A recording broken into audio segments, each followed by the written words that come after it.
ಎಷ್ಟು ಖರ್ಚಾಗಿದೆ ಅಣ್ಣ? ಖರ್ಚು ಒಂದು 7-8 ಸಾವಿರ ಖರ್ಚಾಗಿರ್ಬೋದು.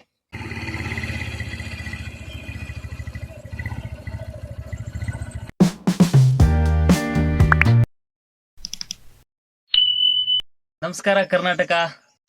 KA15 ಮಲ್ನಾಡ್ ವಂಡರ್ ಲಿಸ್ಟ್ ಚಾನಲ್ಗೆ ಸ್ವಾಗತ. ನಾನು ನಿಮ್ಮ ಚೇತನ್.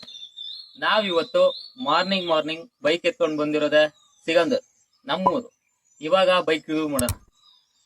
1998 ಮಾಡಲ್ ಬಜಾಜ್ ಫೋರೆಸ್ ಸೂಪರ್ ಚಾಂಪಿಯನ್ ಗಾಡಿ. ಅದು ನಮ್ಮೂರು ಚೇತನಣ್ಣ ಮಾಡಿರೋದು ಬೈಕು. ಓನ್ ಏನು ಮೇಡ್ ಇನ್ ಮಲ್ನಾಡ್ ಅಂತ ಕರಿಬೋದು. ಆ ಬೈಕ್ನ ರಿವ್ಯೂ ಮಾಡಕ್ ಬಂದಿದ್ದೀನಿ. ಬನ್ನಿ ಯಾವ ಗಾಡಿ ಅಂತ ನೋಡೋಣ, ಅದು ನಿಮಗೆ ತೋರಿಸ್ತೀನಿ. This is bike KA15 Malnad wonder list ಅಂತೇಳಿ ನಮ್ಮ ಚಾನಲ್ ನಿಮ್ಮ ಬೈಕ್ನ ಫಸ್ಟ್ ಟೈಮ್ ರಿವ್ಯೂ ಮಾಡ್ತಿರೋದು, ಅದು ಸಿಗಂದೂರಲ್ಲಿ. ನಿಮ್ಮ ಗಾಡಿ ಬಗ್ಗೆ ಹೇಳಿ. ಹಾಯ್ ಆರಾಮ್. ಈ ಗಾಡಿ ಬಂದ್ಬಿಟ್ಟು ಬಜಾಜ್ ಫಾರೆಸ್ಟ್ ಚಾಂಪಿಯನ್ ಅಂತ. ಈ ಗಾಡಿ ಬಂದಿದ್ದು 1998, 1990 ಮುಂಚೆ ಅವ್ರು ಬೇರೆ ಹತ್ರ ಇತ್ತು. ಅದು ನಾನು ತೊಗೊಂಡ್ಮೇಲೆ ನಾನು ಒಂದಷ್ಟು ನಾನೇ ನನ್ನ ಕಲ್ಪನೆಯಲ್ಲಿ ಮಾಡೋಣ ಅಂತ ಮಾಡಿರೋದು. ಅಂದರೆ ಇನ್ವೆಸ್ಟ್ಮೆಂಟ್ ಸ್ವಲ್ಪ ಭಾಳ ಕಡಿಮೆ, ಯಾಕಂದರೆ ನಾನೇ ರೆಡಿ ಮಾಡೋದಿಲ್ಲ. ಎಷ್ಟು ಖರ್ಚಾಗಿದೆ ಅಣ್ಣ? ಖರ್ಚು ಒಂದು 7-8 ಸಾವಿರ ಖರ್ಚಾಗಿರ್ಬೋದು. ಅರೌಂಡ್ ಒಂದು 10,000. ವೀಕ್ಷಕರೇ, 10,000 ರುಪೀಸ್ ಅಲ್ಲಿ ಇಷ್ಟು ಸೂಪರ್ ಬೈಕ್ ನ ರೆಡಿ ಮಾಡಿದ್ದಾರೆ, ಅದು ಓನ್ ಅಲ್ಲಿ. ಅವ್ರ ಮಾತನ್ನ ಮುಂದುವರ್ಸೋಣ ಬನ್ನಿ. ಇವೆಲ್ಲ ಏನಂದರೆ ಸ್ಪೇರ್ಗಳು ನಾವೇನು ಜಾಸ್ತಿಯಾಗಿ ಇನ್ವೆಸ್ಟ್ಮೆಂಟ್ ಮಾಡಿಲ್ಲ. ಇವೆಲ್ಲ ಓಲ್ಡ್ ಬುಲೆಟ್ ಟ್ಯಾಂಕ್ಗಳು. Bullet tank. ಇದು ಓಲ್ಡ್ ಬುಲೆಟಿನ್ ಟ್ಯಾಂಕು. ಇದಕ್ಕೇನು ಭಾಳ ಖರ್ಚು ಬರೋಲ್ಲ.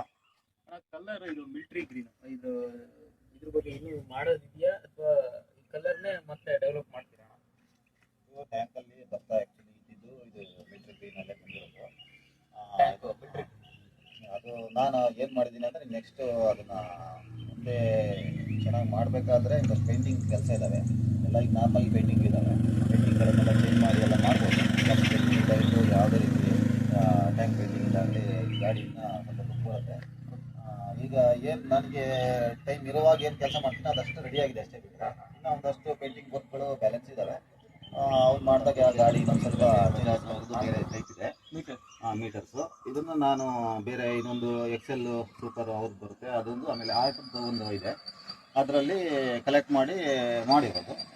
ಆಮೇಲೆ ಲೈಟ್ಸ್ಗಳು ಅಷ್ಟೇ. ಲೈಟ್ಸ್ಗಳೆಲ್ಲ ಇವು LED ಇವೆಲ್ಲ ವೇಸ್ಟೇಜ್ ಕಾರ್ಗಳಿಂದ ತೆಗೆದಿರೋದು, ಯೂಸ್ ಮಾಡಿ ಬೇಡ ಅಂತ ತೆಗೆದಿರೋದನ್ನು ನಾನು ಇಲ್ಲಿ ಕ್ಲಾಂಪ್ಗಳನ್ನು ರೆಡಿ ಮಾಡಿ ಮತ್ತು ಅದಕ್ಕೆ ಬೇಕಾದ ಶೈಲಿಯಲ್ಲಿ ಗಾಡಿನ ಲುಕ್ ಎಲ್ಲಿ ಬರುತ್ತೆ ಅಂತ ನೋಡಿ ಸ್ವಲ್ಪ ಚೇಂಜಸ್ ಮಾಡಬೇಕು ಅಂತ ಹೇಳಿ ಕ್ಲಾಂಪ್ಗಳನ್ನು ನಾನು ರೆಡಿ ಮಾಡ್ಕೊಂಡಿರೋದು. ಇವು ಇಂಡಿಕೇಟರ್ಗಳಷ್ಟು ಇವು ಬೇರೆ, ಇವು ಆನ್ಲೈನಲ್ಲೇ ತರಿಸಿರೋದು. ಇವೆಲ್ಲ ಆರ್ಟ್ರ್ ಇಂಡಿಕೇಟರ್ ಅಂತ ಸಿಗ್ತವೆ, ಇದನ್ನೆಲ್ಲ ತೊಗೊಂಡು ಕಲೆಕ್ಟ್ ಮಾಡಿ ಹಾಕಿರೋದು.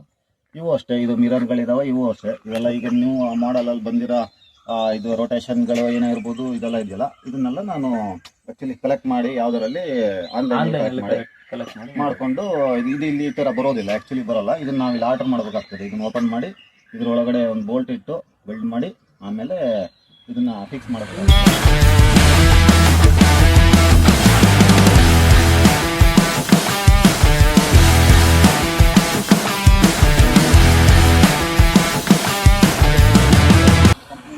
ಬೈಕಲ್ಲಿ ಬರೋಲ್ಲ, ಸ್ವಲ್ಪ ಲಾಂಗ್ ಬರುತ್ತೆ. ನನಗೇನು ಅಂತಂದರೆ ಸ್ವಲ್ಪ ಗ್ರಿಪ್ ಬರುತ್ತೆ ಅಂತ ಹೇಳೋ ಕಾರಣಕ್ಕಾಗಿ ಈ ಶಾರ್ಟ್ ಹ್ಯಾಂಡಲನ್ನು ನಾನು ಹಾಕಿ ಅಷ್ಟೇ. ಇದೆಲ್ಲ ಬರೋದಿಲ್ಲ, ಇದೆಲ್ಲ ನಾವು ಎಕ್ಸ್ಟ್ರಾ ಫಿಟ್ಟಿಂಗ್ ಮಾಡಿರೋದು. ಇದು ಮಾತ್ರ ಬಾರ್ ಏನಿದೆಯಲ್ಲ ಅದು ಮಾತ್ರ ಬರುತ್ತೆ. ಅದು ಸಣ್ಣದಾಗಿರೋದ್ರಿಂದ ಏನೋ ಒಂಥರ ವಿಂಗ್ಸ್ ಅಂತ ಇದೆ, ಅವರೇ ಓನ್ ಡ್ರಾಯಿಂಗ್ ಮಾಡಿರೋದು. ನಮಗೆ ಏನು ಬೇಕೋ ಅದನ್ನು ಮಾಡ್ಕೋಬೋದು. ಆದರೆ ಕೆಲವೊಂದು ಸ್ಟಿಕ್ಕರ್ಗಳು ಡ್ಯಾಮೇಜ್ ಆಗಿದೆ. ಇದು ಸ್ಟಿಕ್ಕರಿಂಗ್ ಆ್ಯಕ್ಚುಲಿ ಇದು ತಂದು ಅಂಟಿಸಿರೋದು. ಇದು ಏನಿದೆಯಲ್ಲ, ಇದು ನಾವು ಪ್ಲೇಟ್ಗಳು ಬೇರೆ ಯಾವುದೋ ನಂಬರ್ ಪ್ಲೇಟ್ನ ಕಟ್ ಮಾಡಿ ಈ ಪ್ಲೇಸಿಗೆ ಇಲ್ಲಿ ವೈರ್ಗಳು ಬರ್ತಾವೆ ಹೊರಗಡೆ. ಗ್ಯಾಪನ್ನು ಫಿಲಪ್ ಮಾಡಲಿಕ್ಕೆ ಏನಾದರೂ ಒಂದು ಆಪ್ಷನ್ ಬೇಕಾಗಿತ್ತು, ಹಾಗೆ ಪ್ಲೇಟ್ ಅಡ್ಜಸ್ಟ್ ಮಾಡಿದೆ. ಆ ಪ್ಲೇಟ್ ಖಾಲಿ ಬೀಳುತ್ತೆ ಅಂತ ಒಂದು ಇದನ್ನು ಆರ್ಟ್ ಮಾಡೋಣ ಅಂತ ಅನಿಸ್ತು. ಅದಕ್ಕೆ ಸ್ವಲ್ಪ ಸ್ಕೆಲಿಟನ್ ಚಿತ್ರ ಮಾಡಬೇಕಿತ್ತು. ಹಾಗಾಗಿ ಸ್ಕೆಲಿಟನ್ ಚಿತ್ರದಲ್ಲಿ ನಾನೇನು ಮಾಡಿದ್ದೀನಿ ಅಂತಂದರೆ, ನನಗೆ ಈ ಕೀದು ಪೆಟ್ರೋಲಿಗೆ ಇದು ಲಾಕಿಂಗ್ ಇದು ಪೆಟ್ರೋಲನ್ನು ಆನ್ ಆ್ಯಂಡ್ ಆಫು ಇದನ್ನು ಕೀ ತಗೊಂಡು ಹೋದರೆ ಪೆಟ್ರೋಲನ್ನು ಯಾರು ಕದೀಲಿಕ್ಕೆ ಆಗೋದಿಲ್ಲ ಅನ್ನೋ ದೃಷ್ಟಿಯಿಂದ ಇದೊಂದು ಸೆಟ್ ಇರುತ್ತೆ. ಸೆಟ್ ಯಾರು ತೆಗಿಬಾರ್ದು ಪೆಟ್ರೋಲ್ ಅನ್ನೋಕ್ಕೋಸ್ಕರ ಅದನ್ನ ಆನ್ ಅಂಡ್ ಆಫ್ ಅಲ್ಲಿ ಆನ್ ಅಂಡ್ ಆಫ್ ಇರುತ್ತೆ. ಅದಕ್ಕೆ ಏನಾಗಿದೆ ಅಂತ ನಮಗೆ ಇಲ್ಲಿಗೆ ಇಗ್ನಿಷನ್ ಮಾಡಿದ್ರೆ ಕೀ ಹಾಕೋದು ಸಮಸ್ಯೆ ಆಗುತ್ತೆ, ಮಧ್ಯದಲ್ಲಿ 2 ಕೀ ಆಗುತ್ತೆ, ಹಾಗೆ ಚೈನ್ ಕ್ಲೀನ್ ಆಗಿ ಕ್ರಿಯೇಟ್ ಆಗುತ್ತೆ ಅನ್ನೋ ಲೆಕ್ಕಕ್ಕೆ ನಾನು ಏನು ಮಾಡಿದ್ದೀನಿ ಅಂದರೆ ಇದನ್ನ ಇಲ್ಲಿ ಮಾಡಿದ್ಮೇಲೆ ಇದನ್ನ ಇಲ್ಲಿ ಮಾಡೋಣ ಅನ್ನೋ ಒಂದು ರೀತಿ ಇದ್ದವ ಇದನ್ನ ಇಗ್ನಿಷನ್ ಇಲ್ಲಿ ಇಡ್ತೀನಿ.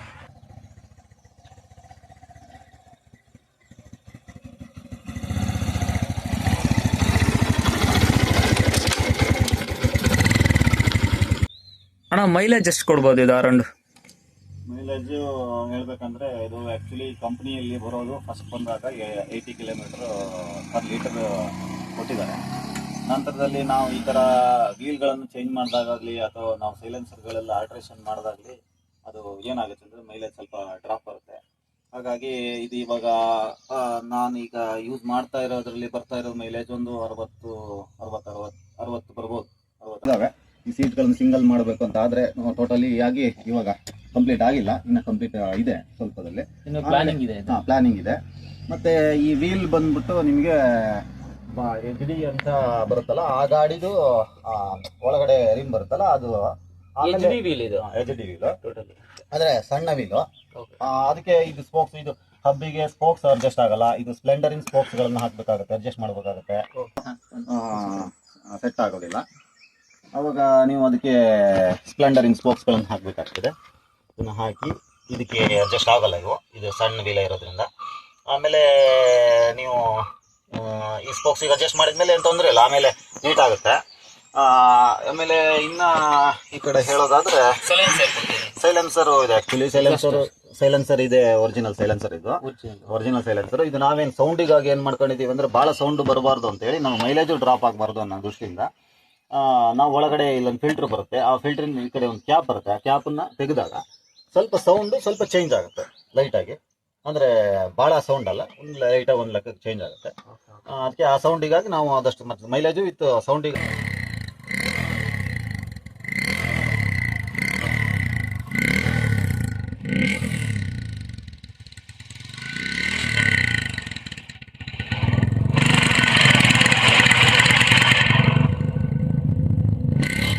ಸಣ್ಣ ಪುಟ್ಟ ಏನೇ ಇದ್ರು ಬಾಕ್ಸ್ ಇಲ್ಲದೆ ಇರೋ ಕಾರಣ ನಾವು ಈ ಥರ ಒಂದು ಇಲ್ಲಿ ರೆಡಿ ಮಾಡ್ಕೊಂಡಿದ್ದೀವಿ.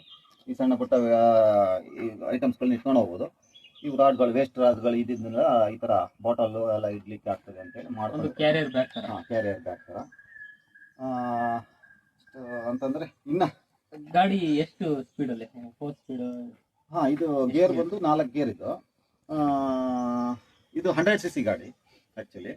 ಇದನ್ನ ಅದು ಗ್ರಿಪ್ಪಿಗಾಗಿ ನಾವು ಆ ಥರ ವೀಲನ್ನು ರೆಡಿ ಮಾಡಿರೋದಾಗಿದ್ದರಿಂದ ಸ್ಪೀಡಿಗೆ ಏನು ಒಂದು 100 ಅಬವ್ 100 ಸ್ಪೀಡ್ವರೆಗೆ ಅಬವ್ ಆಲ್ದಿಂದ 100 ಆರು ಹೊಡಿಬೋದು. ಗಾಡಿ ಗ್ರಿಪ್ ಇದೆ, ತೊಂದರೆ ಇಲ್ಲ. ಏನೋ ಒಂದು ಖುಷಿಗಾಗಿ ನಾವು ಮಾಡ್ಬೋದು, ಓನಲ್ಲಿ ಮಾಡ್ಕೊಂಡಿರೋದು. ನಮಗೆ ಟೈಮ್ ಇದ್ದಾಗ, ಫ್ರೀ ಇದ್ದಾಗ ಯಾವಾಗ ನೋಡ್ಕೊಂಡು ಒಂದು ಯೋಚನೆಯಲ್ಲಿ ಹಾಗೆ ಮಾಡಿರೋದು. ವೀಕ್ಷಕರೇ, ಈ ಗಾಡಿ ಬಗ್ಗೆ ಇನ್ನಷ್ಟು ಮಾಹಿತಿಗಳನ್ನ ಕೇಳ್ಕೊಳ್ಳೋಣ. ಇದು ಟಾಪ್ 4 ಗೇರ್ ಅಲ್ಲಿ ಓಡುತ್ತೆ. ಹಾಗೆ ವೀಲ್ ಕೂಡ ಅವ್ರು ಹೇಳ್ದಂಗೆ HD ವೀಲ್ ಹಾಕಿದ್ದಾರೆ. ಒಂದು ವಿಶಿಷ್ಟವಾಗಿ ಅವ್ರದ್ದೇ ಆದಂಥ ಒಂದು ಐಡಿಯಾದಲ್ಲಿ ಮಾಡಿರೋಂಥ ಬೈಕ್. ಹಾಗೆ ಟ್ಯಾಂಕ್ ಕೂಡ ಅವ್ರು ಹೇಳ್ದಂಗೆ ಬುಲೆಟ್ ಟ್ಯಾಂಕ್ನ ಹಾಕಿದ್ದಾರೆ. ಪ್ರತಿಯೊಂದನ್ನು ಪಾರ್ಟ್ಸನ್ನ ಅವರು ಏನೇನು ಐಡಿಯಾ ಬರುತ್ತೋ ಆ ಐಡಿಯಾದಲ್ಲಿ ತಗೊಬಂದು ವೇಸ್ಟೇಜ್ಗಳಲ್ಲಿ ಮಾಡಿರೋಂಥ ಬೈಕ್ ಇದು. ಅವರೇ ಒಂಥರ ಇಂಜಿನಿಯರ್ಸ್ ಥರ ಥಿಂಕ್ ಮಾಡಿರೋಂಥ ಬೈಕ್ ಇದು. ಹಾಗೆ ಯೂಟ್ಯೂಬ್ ಚಾನಲ್ನ first video KA15 Malnad bundle ಲಿಸ್ಟ್ನ ಫಸ್ಟ್ ವಿಡಿಯೋ ಇದು. ನಮ್ಮೂರಲ್ಲಿ ನಮ್ಮ ಚೇತನಣ್ಣನ ಬೈಕ್, ಸೇಮ್ ಹೆಸರು ಕೂಡ ಸೇಮ್ ಇದೆ, ಚೇತನಣ್ಣವ್ರ ಬೈಕು. ಅದನ್ನು ರಿವ್ಯೂ ಮಾಡ್ತೀನಿ. ಯಾವುದೇ ಕಾರಣಕ್ಕೂ ಏನೇ ತಪ್ಪಿದ್ರು ಕೂಡ ಈ ವಿಡಿಯೋದಲ್ಲಿ ವೀಕ್ಷಕರಲ್ಲಿ ಕ್ಷಮೆ ಇರಲಿ ಅಂತ ಕೇಳ್ತೀನಿ. ವೀಕ್ಷಕರೇ, ಇದು ignition on and of. Next ಇಲ್ಲಿ ಬಂದ್ಬಿಟ್ಟು ಫ್ರಂಟ್ ಲೈಟು, ಇಂಡಿಕೇಟರ್ಸು, ಹಾರ್ನ್ ಇದೆ. ಸಸ್ಪೆನ್ಸ್ ಕೂಡ ಬಂದ್ಬಿಟ್ಟು ಬಜಾಜ್ ಪ್ಲಾಟಿನಾ ಬೈಕಿಂದು ಸಸ್ಪೆನ್ಸ್ ಹಾಕಿರೋದು ಇದು. ಅದು ಪ್ರತಿಯೊಂದು ಪಾರ್ಟ್ಸ್ ಅನ್ನು ಅವರು ಬೇರೆ ಬೇರೆ ವೆಹಿಕಲ್ ಗಳಿಂದ ಕಲೆಕ್ಟ್ ಮಾಡಿದ್ದಾರೆ. ನೀವು ನೋಡಿದ್ರಲ್ಲ ಇಷ್ಟೊತ್ತು ಈ ಬೈಕ್ ರಿವ್ಯೂ ಬಗ್ಗೆ. ನಮ್ಮೂರಲ್ಲಿ ಚೇತನಣ್ಣವರು ಅಷ್ಟು ಸೂಪರ್ ಆಗಿ ರೆಡಿ ಮಾಡಿದ್ದಾರೆ. ಹಳೆ ಇಂಜಿನ್ ನ ತಗೊಂಡು ಈ ತರನು ಮಾಡ್ಬೋದು ಅಂತ ಐಡಿಯಾ ಅವ್ರ ಥಿಂಕಿಂಗ್ ಅಲ್ಲಿ ಬಂದಿದೆಯಲ್ಲ, ಹ್ಯಾಟ್ಸ್ ಆಫ್. ವೀಕ್ಷಕರೇ, KA15 ಮಲ್ನಾಡ್ ಬಂಡಲ್ ಲಿಸ್ಟ್ ಈ ಚಾನೆಲ್ ನ ಹೀಗೆ ಸಪೋರ್ಟ್ ಮಾಡಿ. ಈ ತರ ವಿಡಿಯೋಗಳು, ಈ ತರ ಕಂಟೆಂಟ್ಗಳು ಬರ್ತಾ ಇರುತ್ತೆ. ನಮಗೆ ನಿಮ್ಮ ಕಡೆಯಿಂದ ಒಂದು ಸಪೋರ್ಟಿಂಗ್ ಇರಲಿ. ಲೈಕು ಮತ್ತು ಸಬ್ಸ್ಕ್ರೈಬು ಮಾಡಿ, ಶೇರ್ ಮಾಡಿ, ಕಾಮೆಂಟ್ ಮಾಡಿ. Thank you.